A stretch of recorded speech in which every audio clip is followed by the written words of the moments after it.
guys, if you would, before you answer a question, state your name and what outlet you're with so Coach can get to know your face and who you're with. But right now, we'll throw it open to questions for Coach, okay?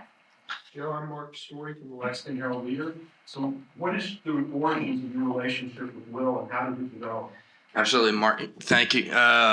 So Will and I go back to, we've both kind of been in kind of parallel coaching jobs. When he was a GA at Texas, then he got out and coached in Texas high school football. And then he was at UTSA. I was at Louisiana Tech at the time. So Dallas, Ruston, San Antonio. And then we played each other when he was at UTSA and I was at Louisiana Tech. And we'd get to know each other on the road, recruited a lot of the same players, had a lot of mutual friends. And that's kind of where our relationship started and has really grown from there. And, then obviously he went to Oregon and I was at LSU and recruiting some of the same quarterbacks. So got to know each other on the road. And then we started to get together in the summers and, our relationship personally and professionally grew from there and kind of took off. And then we've done a bunch of professional development stuff and really see eye to eye on a lot of things. And I think he's done a phenomenal job in his last several years at Oregon and just what they've done on offense, what he's been able to do with quarterbacks. I think it's really, really impressive. And not just that, right, but also he's a great human being. I think he's a leader. I think he's a fantastic father and husband. And that's why I was so excited to come join him and help him here at Kentucky and start building this championship program the way we want to do it. Joe John Hill, also with the Herald-Leader. How does your philosophy blend with Will's in terms of what you did at LSU and Louisiana Tech and what he did at Oregon, how you kind of mend those together? Yeah, well, I think one, right, obviously the nuts and bolts of who we're going to be based on Coach Stein's offense.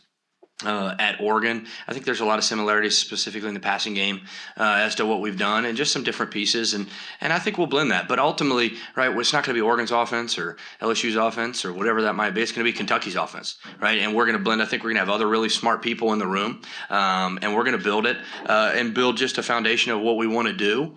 But then we're also going to build it around who we have to highlight our strengths on offense, and I think we got a lot of really good players here that we can start to build it around, and then we'll add some. Which I think will be really exciting. Coach Ethan Gridge, Caps coverage. You talk about the Will Stein's QB development.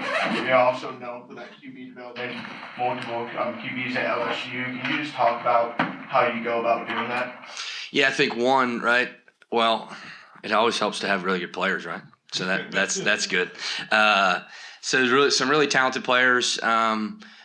But I think when it comes to development of any position, right, one, I think you have to have a great program right within your building, just in general in terms of just what you do in the off season, right, and how you approach things. But I think for quarterbacks specifically, there's a lot of things that have to work together at once, and just the growth mentally in the playbook, right, understanding defenses. Defenses have gotten better. I think you saw this year. I mean, this year to me, there was a lot of really good defense around the country, and I think some stats have shown that. But understanding defense, understanding what they're good at, right, and where they need to improve, and then also then there's a growth in technique at the same time, right? So understanding the football and a growth in technique, and then the leadership aspect, right, and how they're taking charge of the football team around them, how they're carrying themselves. So much of quarterback play is responding to adversity. Because this is a game of adversity. The quarterback gets a ton of a ton of attention, good and bad. A lot of times, too much good and too much bad. But I think dealing with all those things, right? And I think everything has to be working in conjunction and have a plan and be really intentional every single day about what you're doing, right? And we'll put a plan together. That's what I've done in the past. That's what Coach Stein's done in the past, and we'll do that for everybody in our program, but specifically for our quarterbacks. Nick Rush with KSR. Will said, I don't want to be a great play caller, I want to be a great head coach. So what's the sort of process going to look like, how you guys are going to work together, call plays, do game plan together? Well, we're going to do whatever Will says. I'm here to support Will, right? And however he sees this working the best, and we'll work through some of that. I know he asked me to come over here and to run the offense and through the vision of what the head coach wants it to be. And I think that's your job as an assistant coach. You want to make your head coach the best head coach he can be and run the program, help him run the program the way he sees fit. And that's what we're going to do. we're going to run his offense, right? And it's going to be our offense together. And then, however, as we work through this offseason, right, we'll get into a lot more of those details and be able to answer some of those questions. But I think right now the important thing is the relationship that we have, the plan, and understanding that we're going to do everything, right, that we need to do on a daily basis to put ourselves in a position to have the type of explosive offense we want to have. What's the just sort of process like now that he's out in Eugene, he's preparing for soccer, you're here? It sure would be a lot easier if he was on Eastern time. You know what I mean? I call him in the morning. I'm waking him up. Me or Pat, our GM will call him, and then at night, he'll be rolling for about an hour. It's like 11:30. You know what I mean? So that's okay. So, but just a lot of phone calls. And I think it speaks to who Will is. He's really given. He's doing a great job wearing two hats, right? And giving the offensive players at Oregon his attention to make sure that they have the best game plan and are as prepared as possible for their championship run, right, here in December and January. And I think he's done a fantastic job of that while also making sure that we get off, we take advantage of, get off on the right foot and take advantage of this time, right, and preparing for what's going to go on here in January, right, and set the tempo for next year, right, in Kentucky football. So I think he's doing a great job of that. I think he's continually hiring some really good people, which I think is critical. So I've been excited to see that, but I definitely think, a lot of calls, a lot of Zooms, right? Whatever we can do, and we fit him in. We can work around him, right? The rest of us, we can work around him. So that's what we're trying to do. Adam, look at KSR. Have you had any contact with Cutter Bowling? What have the conversations been like with him as you've moved forward? Oh, they've been awesome. Yeah, Cutter and I've been around each other every day, and excited to work with him. Love what he did there at the end of the year. I think he's got a great future. So he's been great. I recruited him back when he was in high school. We've had a long-standing relationship. Fantastic kid, tough, right, and really talented. So it's been great. How do you balance that, even if Cutter's the guy? I think you're down to 2 scholarship quarterbacks right now. Finding some competition or depth or whatever in the portal, that doesn't seem like it.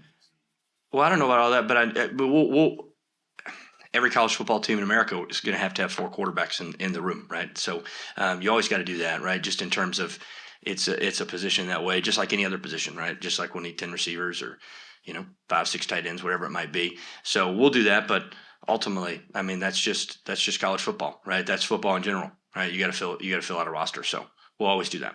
Joe, have you had a chance to watch film, and if so, what is your impression of Matt Pontoski? Well, I'm allowed to talk about Matt now that he's signed. Matt's an excellent football player. I think Matt to play the way he played with truly, like, he's a true baseball player. It's not like, he's a dual sport that plays football and then kind of like he plays baseball. I mean, I would talk to Matt in recruiting. He'd be, it's 11 o'clock at night. He just got done with 3 games in a day, right, in Atlanta, and some because I recruited Matt a little bit at my last place. So I think he has elite arm talent. I think he's toughness in the pocket. He's really creative, and I think he's a really good athlete in terms of his balance, his mobility, right, and his ability to create power. So I couldn't be more excited about Matt. Joe, Ryan, like the little curtain on, you mentioned in your first answer about like how you got to know Coach Stein and all that. What are some of the memories that you just have of him from those earlier times? Was there, I guess, a point that you're like, man, this guy might be a head coach sooner rather than later? Was there any kind of memories that stand out about those? Well, I think Will has a presence to him, right? I don't know that there's like this story or whatever that might be, but I think he has a presence to him. People are drawn to him. He has a really positive attitude. I think that permeates right when he's around. And I think he naturally has an excitement, but yet also there's a natural standard to what he does every single day in everything that he does. And I think that's easy to see from him. And I think he kind of creates that aura. So that's something that you see in people, right? That they're going to be able to lead, right, an organization, right? And these are college football today, right? These are big organizations. You got a lot of players, a lot of coaches, a lot of staff members, right? The Kentucky community. I mean, so there's so many people that are looking to him, and he has that natural presence, right, that it takes. And then he has a great plan, and I think we can see that already, and I'm excited to get to work on it. So did you sense it back then? Did he already kind of give off that vibe of like this will be a guy who's capable of running? Or is it too soon to know? No. Oh, it's not too soon to know. No, we're good on that, right? But I think when you meet people, right, even when they're young, you can see that somebody has the ability to be a leader of men, who has the presence and the detail and the intelligence, right, to adapt and lead something like this, right? And I think you can see that early, right? Now whether that ends up happening, right? Obviously, Will's done a lot of things in between those times, but you could see early, right? In my relationship with Will, that he was going to be really successful in this business and had the opportunity to be a head football coach, and I think that's come to fruition, which is awesome. Joe, you've developed a reputation as an excellent recruiter, particularly in Louisiana. What would you say to somebody who's skeptical that Kentucky can recruit players from that area? Well, I mean, I was 26 years old, and Skip Holtz hired me at Louisiana Tech, and I had never been to Louisiana. So, and he said, "Hey, you're going to recruit Baton Rouge. What do you think about recruiting Baton Rouge?" I said, "All right, that sounds good to me," right? And it was really nice. We had like a Crown Vic. It was the first one I had was light baby blue. The second one was red, cherry red. Was nice, and rolled down there, man. We started just developing relationships. So I think recruiting this is a people business. Coaches and mentors and family members, they want to know that you have a plan for their son, on and off the field, to develop them to their fullest potential. And what I look forward to is the opportunity to develop relationships right in all the areas that we're going to recruit. And I think that's what it's going to be. That's what it's about, is having open doors, right? Answering the phone, creating relationships, and developing a trust with the people around the players that we're going to recruit, that we're going to take care of those young men. And that's what I'm going to do. That's what I'll continue to do. That's what we'll do here at Kentucky as an entire program. So in terms of, I don't know that it's just one area. It's more about the ability to develop those relationships and the excitement to do that. And I'm fired up. So what's your evaluation of the rest of the offensive roster strengths, maybe areas you think you need to focus on? Yeah, I think obviously we've gotten in, tried to watch as much tape as we can on individuals. I'm really excited about some of the young players on the team. I think there's definitely some talent, right, in some different positions, and then some things we need to supplement. But I'm excited to work with those guys. I think some guys made some plays. I know you guys know a lot of their names and all that, but had a chance to maybe look at them individually. But I think it'll be about putting the entire rest of the offensive roster around, because obviously they lost some important pieces, right? Some guys that played good football last year. So replacing those pieces, or maybe we had them in the program and they're coming up, right, as young guys. So I think it's a combination of both. And we'll build the roster, because it's building the offensive roster means it's all got to fit together, right? And guys have to offset strengths and weaknesses. So that'll be a constant flow, right, throughout the next 30, 45 days. The offensive line in particular, they did not rotate a lot last year. Their backups did not play a ton. So how, as a new staff, do you evaluate whether those guys are ready to step into those roles, or what you have to do? Well, the good part is, right, that's a good question. We have a lot of practice film, right, and a lot of different things that we can evaluate, and there's a lot of ways to evaluate that. And we'll come through all those things, at different positions, and that's not just offensive line, but other positions. There are good young players who maybe didn't have the reps on the field, but there's other ways to make those evaluations and make great decisions. And then, then act on those decisions, right? Joe, on the offensive line, they went portal heavy to build starting line last year. You lose 4 starters. That's been a big kind of hot button issue around here, just the offensive line development. What is going to be you and Will's plan to build that moving forward? Is it going to be, do y'all want to be portal heavy? Do you want to, get high school and develop? Just what is the plan there to build that moving forward? Yeah, well, the good thing is, right, that's Will makes more money than me, so he gets to answer those questions. Right, that comes with the chair. But I would imagine, right, in talking to him, and we're hit the ground running, right? So in terms of that, we've had some conversations, but a lot of it is full speed, right? Full speed on getting to know our players, getting around them, and then attacking, right, and getting prepared for, right, who we think may or may not go into the portal at different positions, right, that we may need. But I think there's always a short-term plan, long-term plan, right? Short-term plan is to build a championship roster immediately, right? Long-term plan is what we're going to do. There'll always be a hybrid combination. You got to have young players in your program who you can develop, right? We believe we're the best developers in college football. We believe we're going to create a system that's going to allow us to develop those guys to their fullest potential.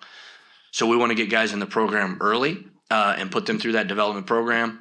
But then also, right, in college football today, you have to supplement your roster every year, right? Things happen, injuries, guys leave, different stuff like that. So we'll do both. And I think if you can't do both nowadays, right, you're going to struggle. But if you always just rely on the portal forever, right, that snake will bite you too. So I'm sure we'll have a hybrid plan, right, and we'll get into the detail of that. But I'll let Coach Stein get a little bit more into that detail. But we'll always have short-term and long-term plans that we need to be attacking at the same time. We got time for one more, you guys. Uh-oh. Is there We can do both, Yeah, right, okay. Slacks? Yeah, for sure. I mean, they came all this way. Coach, is there an excitement to kind of come to Kentucky? Obviously, you see the opportunity with like schools like Vanderbilt and Indiana coming into the scene. Is there an excitement that Kentucky can go out there and do that same thing? Oh, absolutely. Yeah, I mean, I was fired up when I got the opportunity to not only come and work with Coach Stein, but come to Lexington and be a part of this program. Man, for the last several years, I mean, Kentucky Coach Stoops did a really fantastic job here, right? Won a lot of football games. I think there's a great foundation laid, and I think there's some things, right, that Coach Stein will do moving forward and be aggressive in today's college football. But absolutely, we're coming here to compete for championships, right? And that was the I know what this program can do. I've seen this program. I've been in this league, and I know what Coach Stein can do. And the combination of the two, I couldn't be more fired up. A lot of friends that I have in the business who have worked here at Kentucky and lived in Lexington rant and raved about this place. I've gotten so many texts from people who have worked here in the past about just how much I'm going to love Lexington, how much I'm going to love working at the University of Kentucky. And I think that's what I'm excited about, not only for our football program, but also for my family, right? And this is an opportunity, right? And that's what you always look at in this business when you evaluate, right, taking jobs and coming places. You want to make sure you're at a place who's serious about competing, right? And has the opportunity to go compete for championships, and then is a great place for your family and some place that you align with, right, with your values. And that checked every box. I couldn't be more excited. So Joe, what's your vision for Willie Rodriguez, the tight end that bring Well, he's a good player. He's a really good player, right? Vision is we're going to throw him the ball, okay? And Willie knows that. I've shown him many ways. No, Willie's a really good talent. He's a really good talent, and I think when you look at both Coach Stein's offense at Oregon and what we did at LSU, the tight end's been a focal point of the offense in the passing game, and I think you can just create really good matchups with tight ends, and this is a matchup league, right? People play match coverage in this league, right? It's cat coverage, right? Not to use the term right here, but it's cat coverage, right? So it's about your matchup where you can get the advantage. And we'll absolutely use our tight ends in our offense to create advantage and create matchups where we win, right? And I think I know Willie's excited about that, and I know we're excited about him. But I'll say this: we're excited about Henry, we're excited about Mikhail, we're excited about all the guys at that position because I think we can be really creative with what we're going to do moving forward. But I know your question was just about Willie. But thanks, guys. Thank you. Thank you, guys.